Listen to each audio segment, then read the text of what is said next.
Now, this is the first skyscraper built on the planet. How many buildings in Manhattan is more than 20 stories high?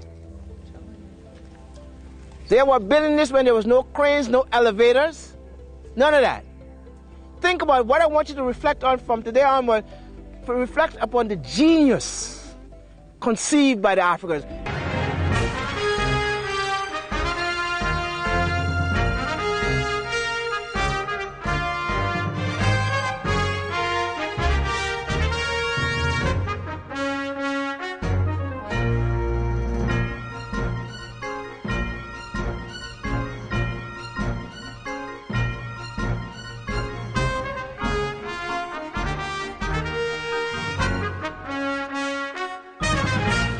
This is the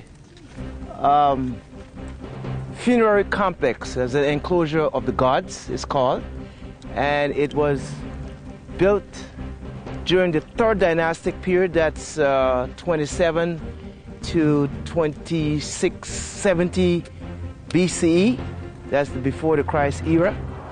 And this structure was built in honor of the deities of both Upper and Lower Egypt, but in particular when we get inside, we will see the triad of the north, which include Ptah, Nefertum, and Sekhmet.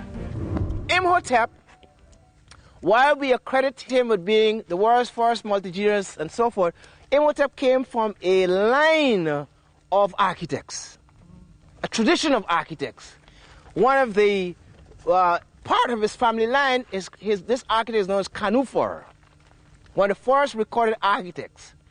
But there's a pharaoh whose name was Khafre that built the first complex like this one, but albeit it was built out of adobe. This complex still exists until today. And so Imhotep had the benefit.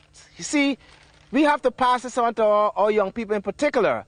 They think that they have arrived and everything that they know comes out of their own minds and their own genius. We will see throughout this Nile Valley where people give praises to their ancestors. They always credit those who came before them. And so Imhotep follows in this line of architectural genius. Khufu, Khafre, Imhotep. You're not going to hear these names. But they did exist. So Imhotep didn't wake up one night and say, okay, I'm going to build a step pyramid. He had several thousand years of tradition to build upon. After Zoser ran his symbolic marathon, proved his fitness, symbol of fertility, agriculture god, he is the one who is going to make sure that the crops grow for the next period. He comes here and he's not only convinced, or he doesn't only want to convince the people in Egypt that he's physically fit. He goes now, he comes to this court here. Let me show you what he did.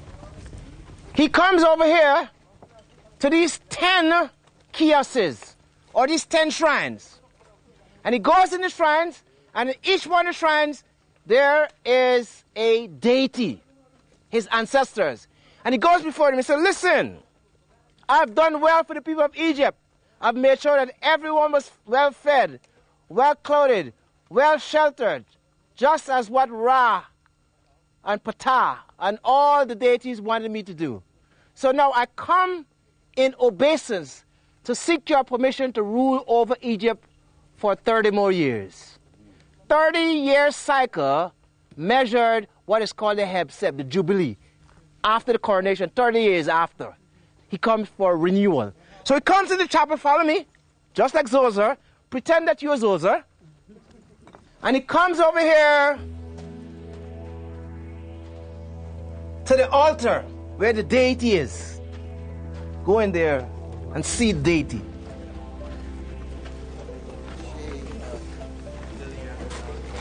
Now, what you saw in there, Neil, what did you see in there?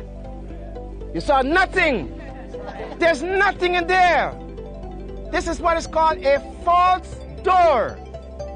It is a symbolic precipice between the physical world and the spirit world. You can't see the people in the ancestral world only if you are transported by the spirit.